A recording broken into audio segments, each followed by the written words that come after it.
Hello, ladies and gentlemen, and welcome to the new Let's Play, voted on by my Patreon backers. I always try and give them one, this is kind of the set for it. So we finished Grey Matter, so here we are, testing our Grey Matter with Myst, a kind of classic old school puzzle game. I say that's what I've heard. Never played it before, never opened it before, and as you can see, this is Myst Masterpiece Edition. This is from GOG.com. I've gone with this one. I think I've got some other versions, but this seems to be one that people say the most positive things about. I don't know why it says load game, because I've not opened it before. Right, let's just... I don't know what those mean. I was just wondering if there are subtitles. I don't know. I don't have any paper to write things down on. I probably should. Let's just go. Let's just try out.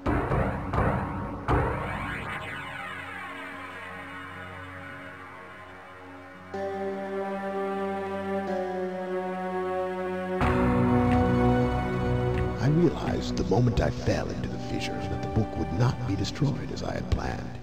It continued falling into that starry expanse of which I had only a fleeting glimpse. I've tried to speculate where it might have landed. I must admit, however, such conjecture is futile. Still, questions about whose hands might one day hold my Myst book are unsettling to me. I know my apprehensions might never be allayed. And so I close, realizing that perhaps the ending has not yet been written.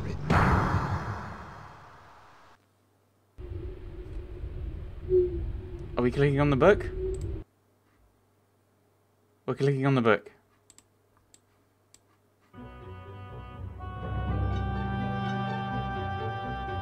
Oh, that does not look good. Oh, phew.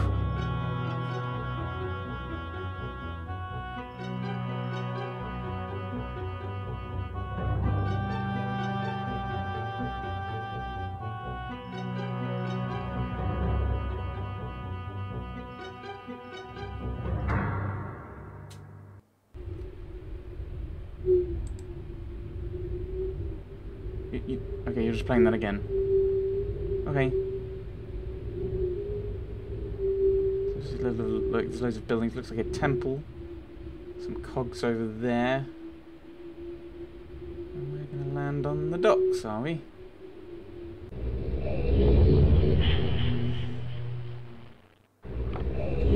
Right. How do I move? Ah, oh, right. Can't interact with that. Let's have a look at this board. I don't know what I just did. Right, I flicked a switch. Oh, hello. Catherine, I've left for you a message of utmost importance in our forechamber beside the dock. Enter the number of marker switches on this island into the imager to retrieve the message. Oh, these marker switches, so we've seen two. Okay, we've got a dentist chair.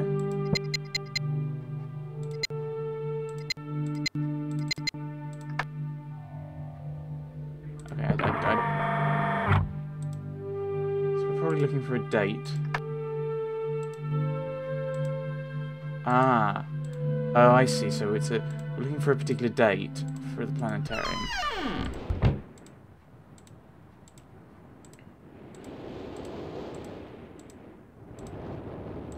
Okay. So I assume someone's destroyed all the books. Like, if they're portals, that probably... Oh, right. I have called this age Channelwood, and it is a very different world. Though it is exactly how I imagined it, it is still amazing to see it with my own eyes. Water covers this age as far as I can see except for a small rocky island. Elsewhere there are only trees which grow directly out of the water. A myriad of thin wooden passageways are built just above the water and disappear into the forest. I assume they were built some time ago, for they appear aged. I am eager to discover more about this land and its people, but I've arrived here late and I must rest. I was awakened this morning by strange noises coming from a pathway adjacent to the one on which I had slept. I saw a group of monkey-like people heading in my direction. They had not seen me, yet I did not feel... Yet. I did not... They did not... They had not seen me, yet I did not feel threatened by their presence. Their response to me was one that I would have never expected. After staring at me for a short time, they fell to their knees and began what appeared to be some sort of ceremonial worship. I tried to speak to them, but they did not understand my language. Instead, they indicated through enthusiastic hand motions that I was to follow them. As we walked, I began to notice that the waters below me were changing colour.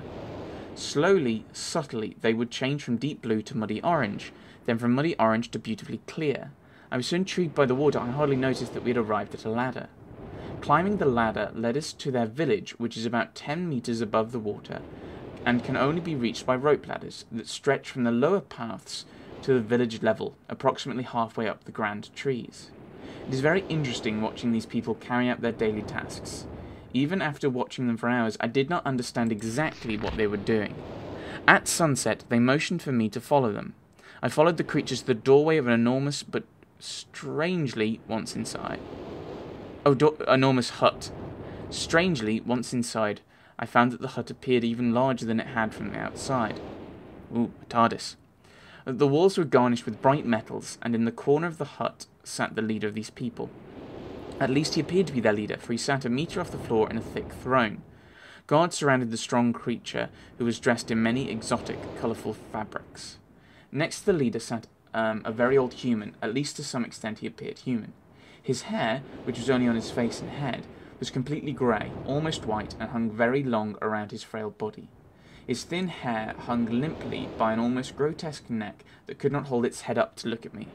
But, what a surprise, this creature could speak my language. Shortly thereafter, I was given a bed with some hand motions that looked to be telling me to go to sleep. I looked forward to learning more. As I suspected, the ancient creature is a human. But he is old beyond his own reckoning and seems almost insane. However, the tree dwellers almost revere him as a god. They are treating me now in the same fashion, which makes me feel very uncomfortable. It is almost impossible to understand this old man. His voice is feeble but wild. He has adopted much of the language of the tree dwellers. He himself told me he had not spoken our own language in ages. He attempted to explain to me the history of this place. The following is my best translation of what he has told me. Many years ago, the humans and tree dwellers lived together in this place, which was then a vast island. They interacted very little. The humans dwelt on the ground, and the tree dwellers lived high above the humans. Occasionally, the island was disturbed by mysterious rumblings which happened randomly. Some sort of tectonic or volcanic action, I suspect. The sometimes slight, sometimes heavy tremors would only last a short time. Then they would stop, allowing everything to return to normal. One day, things changed. The rumbling began and grew quickly to unprecedented levels. Soon it became apparent that the entire island was sinking slowly into the ocean around them. Many of the humans died that day, but not before sacrificing themselves in order to stop the sinking of the island. The humans who lived through this catastrophe moved into the trees where they gradually died out, maybe because they were unequipped for such an environment, but I am not sure. This is the story the old man communicated to me, although many details are very unclear in my mind. I am especially confused as to how the humans saved the island from completely sinking. In fact, I doubt the accuracy of that part of the story. The island must have stopped on its own. Yet the old man believes in the truth of the story as if he had been there. And the tree dwellers worship him, and apparently all humans, as if they were heroes or gods. The old man ended our conversation today with an event which I will never forget. He began gripping my hands tightly, murmuring something about rest and asleep. He then said, "We had expected you to come sooner." These actions filled me with a sort of immediate dread. With much effort, he stood to his feet. I tried to help, but he pushed me away with more force than I imagined his frail body contained. The tree dwellers quietly surrounded him with very solemn faces. They then kneeled before him. He walked to each and placed his hand on their heads. All the while he murmured words which I did not understand. Finally he turned to me and smiled. Then he closed his eyes and walked out the door and off of the narrow path, high in the trees. The tree dwellers were silent. They began a procession down the nearest rope ladder. As I was descending, I saw several of them pick up the body. He had fallen onto a lower level of walkway and carried away. He was lain down at the deep dead end of a short pier-like structure. With the use of some potion, one of the tree creatures lit the pyre on fire, and I watched as the flames engulfed him. As this strange funeral proceeded, the waters around the pier changed to dull green. This morning I awoke, finding it hard to even believe the previous evening's events. The water is a dull green for as far as I can see now. For some reason, the water no longer shifts colour. As I wander throughout the pathways, the creatures watch me, curious to see what I will do next. They are constantly offering me strange objects of affection. I even found food outside the doorway to the room in which I had slept. This is a unique race of beings.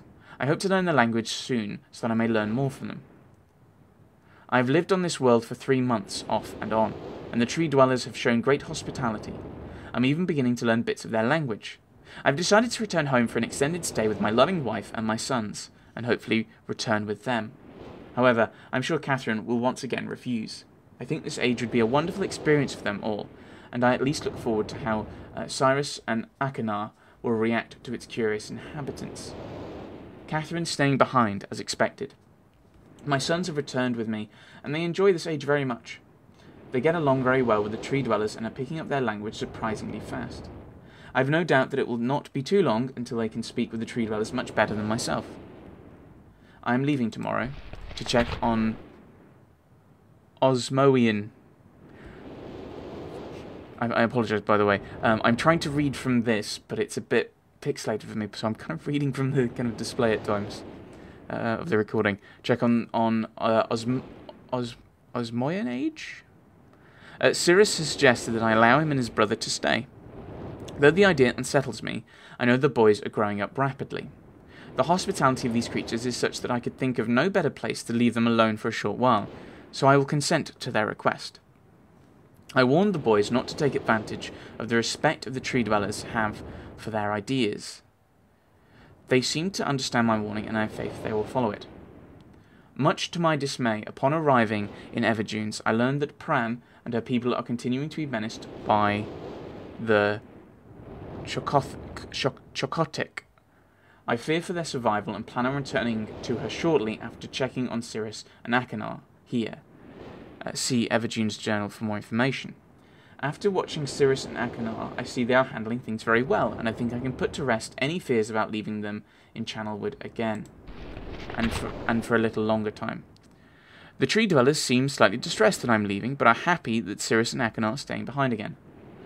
I've been gone for over 3 days, and have been to many different places. I had to tell Cyrus and Achenar about Pran's death today, and they were visibly shaken, although they only remembered her from their childhood. Catherine has suggested that it would be wise for Cyrus and Achenar to leave Channelwood for a while, and I have to agree. They will be returning with me when I leave again. I have told my sons that they will be returning with me in 2 days. They spent the entire night telling me of an adventure they experienced in my absence, and it was rather remarkable. It seems they constructed a boat with the creatures and travelled some ways out into the surrounding waters. I enjoy hearing them talk excitedly of their adventures, and am reminded of my own adventures as a child. I finally understand why the tree dwellers have been giving me their many inks and insisting I write with them. Looking through some of my past entries, I see now that the inks have changed from the black. From the black I thought they were to various different colours. I've shown some of the creatures my journal, and they laughed and howled. I did not know they had such a sense of humour. Even now, as I look through this very colourful journal, I cannot help but laugh myself. We will be returning tomorrow, so my sons are with the creatures for the last night here. They have told me they would like to come to Channelwood again, and also asked if they could visit some other ages alone. Though I will have to think over their request, I believe they have proven to me that they are trustworthy and responsible. Catherine will also have to help me decide whether they are ready to travel alone. For now, I must give my farewells to the creature, for I do not know how long it will be until I visit this age again. And a future bridge here. So, that is somehow relevant, I'm sure of it. That one. Okay, so there's loads of... I'm not sure I should just be reading these. I mean... yeah, that one's burned. So we have 3 big books. And if they're all the same size... 4. We've got 4 books. So... oh, 5.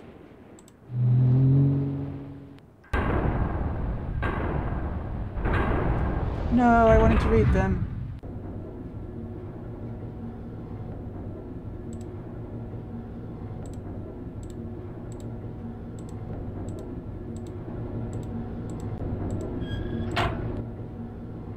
Library.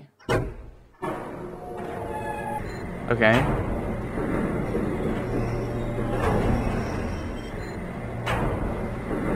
Okay, we've just spun round. And we're going up again.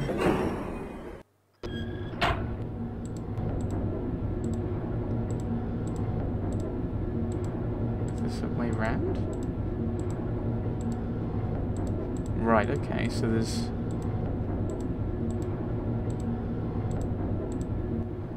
Okay, so maybe there's another puzzle we've got to find. Is there... Oh, hello.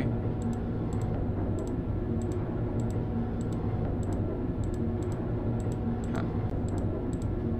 So I assume we've got to... And that's the library.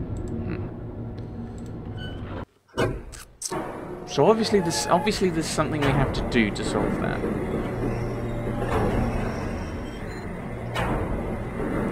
Oh, so the person who wrote that must have written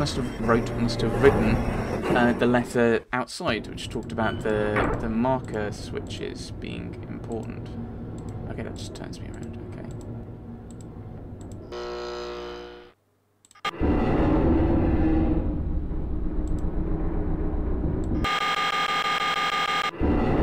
Okay, I don't know what I just did there, so I'm just going to ignore it.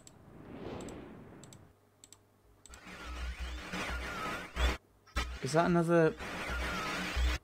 Okay, whatever, this is not working. Can I put this as an inventory? Can I look at that? Do I have an inventory? No.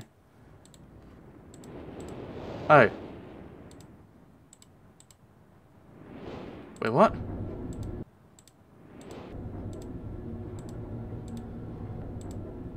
This fireplace, which just turns me around. Okay, so obviously. Wait. Let's go back to that red line. Oh, this is bad. Can I leave? No.